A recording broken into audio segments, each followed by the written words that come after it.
Cabinet मंत्री का बयान।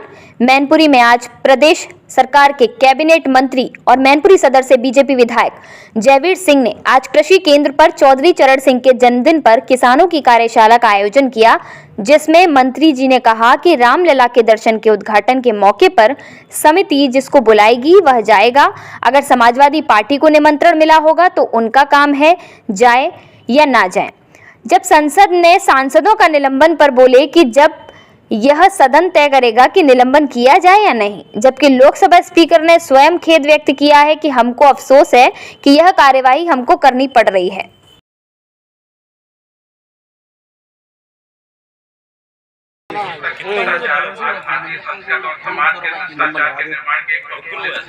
ये तो नहीं बता सकते ये क्या है? डालने ये वर्मी कंपोस्ट है, वो शायद अच्छा कंपोस्ट हो गया बड़ा सर पुष्प माला अर्पण एवं पुष्प चढ़ाने का भी कष्ट करें। देखिए, आज स्वर्गीय चौधरी चरण सिंह जी जो यशस्वी नेता रहे, किसान नेता रहे और भारत के पूर्व प्रधानमंत्री रहे, उनकी जन्म जयंती का कार्यक्रम पूरे जोर शोर से लगातार सरकार मनाती चली आ रही है। आज उसी क्रम में मैनपुरी की सरजमी पे जिला प्रशासन के द्वारा, हमारे कृषि विभाग के द्वारा, चूँकि किसान दिवस है तो किसानों के बीच में ये कार्यक्रम आज जिला प्रशासन के द्वारा हमारे डीएम साहब, सीडी साहब और अन्य सभी एग्रीकल्चर के अधिकारियों के साथ साथ हम लोग यहाँ उपस्थित हैं। हमारे संगठन के माननीय जिलाध्यक्ष जी और अन्य सभी नेताएं उपस्थित हैं और एक जिले भर के जो उन्नतशील 5 किसान हैं उनको भी आज पुरस्कृत और सम्मानित करके उन्हें प्रशस्ति पत्र देने का काम किया गया है। और जैसी कि मानता चौधरी साहब की थी कि गांव देश के विकास का रास्ता गांव के खेत और खलिहानों से होकर गुजरता है, उसी परिकल्पना को साकार करने का काम हमारी सरकार कर रही है। बेस वही है, आधार वही है, उसी के आधार पर हम किसानों के हित में, किसानों के कल्याण के लिए तमाम योजनाएं, चाहे सब्सिडी हो, योजनाएं हो, उनको सम्मान निधि देने की बात हो, अन्य तरीके से पूरा महत्व देने का काम कर रही है। और हमारा भी ये मानना है कि जब तक देश का किसान खुशहाल नहीं होगा, समृद्ध नहीं होगा, तब तक देश समृद्ध नहीं हो सकता। मंत्री जी, चौधरी चरण सिंह पे प्रेम जो भाजपा अत्याधिक कर रही है, क्या जाटों के रास्ते में हम उन सब नेताओं को सम्मान देने का काम करते हैं जिन्होंने देश के लिए अपना जीवन समर्पित करने का काम किया है। वो भले किसी दल का हो, कोई भी हो, जिसने देश के लिए योगदान दिया है, संघर्ष किया है, समाज सेवा की है, उन सबका सम्मान भारतीय जनता पार्टी करती है। कन्नौज के सांसद ने कहा है कि एक लेटर लिखा है रामलला ट्रस्ट को कि समाजवादी पार्टी के नेताओं को ना बुलाया जाए क्योंकि कार सेवकों की हत्या में यही लोग शामिल थे। देखिए, वो ट्रस्ट का काम है, उसमें सरकार की कोई भूमिका नहीं है। राम मंदिर ट्रस्ट की जिम्मेदारी है, किसको बुलाना है नहीं बुलाना है, उसमें कोई सरकार का विषय नहीं है। 2024 क्या बुलाया जाएगा? वैसे अब ये ट्रस्ट की जिम्मेदारी है, उनकी मंशा, उसका विवेक है। मंत्री जी, पीएम को बुलाया जा रहा है। 2024 चुनाव नहीं, जिसको चाहेंगे बुलाएंगे, नहीं चाहेंगे नहीं बुलाएंगे, फिर ट्रस्ट के ऊपर है, हम लोगों का कोई उसमें भूमिका नहीं है। मंत्री जी, 2024 चुनाव प्रतिमाओं के साथ, 2024 का चुनाव है प्रतिमाओं के साथ। 2024 का कोई चुनाव नहीं है।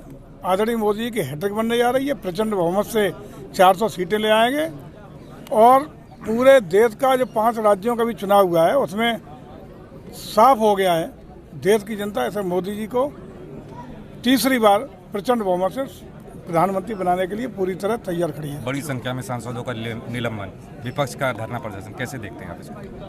देखिए, अमर्यादित आचरण, संवैधानिक व्यवस्थाओं पर हमला, सभी को अधिकार है, लोकतंत्र सबको बोलने का अधिकार, बोलना चाहिए, लेकिन मर्यादित आचरण है, नियमावली है, नियमों से और व्यवस्थाओं से सदन चलते हैं, लेकिन व्यवस्थाओं को तोड़ने के बाद जिस तरीके से सदन को बाधित करने का काम करेंगे तो निराश मन से, हताश मन से और दुखी मन से इस तरह के निर्णय अभिभावक के रूप में संबंधित सदन के अध्यक्ष को लेने पड़ते हैं। विपक्ष का आरोप है संसद विपक्ष विहीन चलाना चाह रही है पार्टी।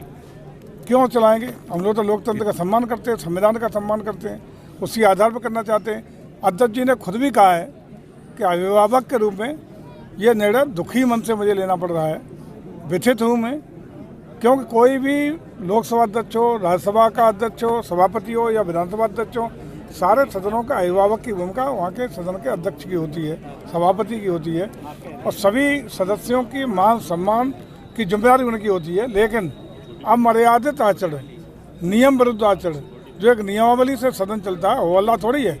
ये समाजवादी पार्टी का हल्ला बोल कार्यक्रम थोड़ी चल जाएगा वो। लेकिन सर वो चीज़ फिर लागू क्यों नहीं होती भाजपा के सांसदों के ऊपर? सब पे लागू है। तमाम जैसे सब पे लागू है। रमेश बिदूड़ी का बयान सब पूरे देश ने देखिए, देखा। किसी भी घटना के लिए हमेशा एक समिति, उसकी जांच कमेटी बनती है और जांच कमेटी के निष्कर्षों के आधार पर निर्णय लिया जाता है। उस प्रकरण में भी जांच कमेटी बनाई गई है। जो भी जांच कमेटी का निष्कर्ष आएगा उसमें कार्रवाई होगी। कर्नाटका के सीएम सिद्धारमैया ने हिजाब जो था तुरंत उसको हटा दिया है। क्या सिद्धरमैया ने क्या कर दिया? हिजाब जो बैन था कॉलेजों में। नहीं, तो इनका तुष्टिकरण के हमेशा रही है। तुष्टिकरण का काम तो हमेशा करते रही है। जिन लोगों ने भगवान राम के स्वरूप को, भगवान राम के अस्तित्व को नकारने का काम किया हो, जिन्होंने सुप्रीम कोर्ट में शपथ दे करके अस्तित्व नकारने का काम किया हो, राम सेतु को भी नकारने का काम किया हो। लेकिन आज भारतीय जनता पार्टी की और मोदी जी की, योगी जी की उपलब्धि है कि वो लोग आज वो जा करके मंदिरों में मत्था टेकने का काम कर रहे हैं। बड़े लंबे समय के बाद प्राण प्रतिष्ठा का Glamour Zone Ladies Salon Hair and Makeup Academy अब और भी बेहतर। हमारे यहाँ बहुत ही किफ़ायती दामों पर regular facial, body polish, advanced facial, hair removal wax, chemical job, pedicure, hair job, pre bridal pack, party makeup, bridal makeup, engagement, reception makeup किया जाता है। हमारा पता है टेलीफोन एक्सचेंज वाली गली, छिंगामल का बाग, near SBI bank, Firozabad. Phone number Rinku Roy 9412426274 7017112423।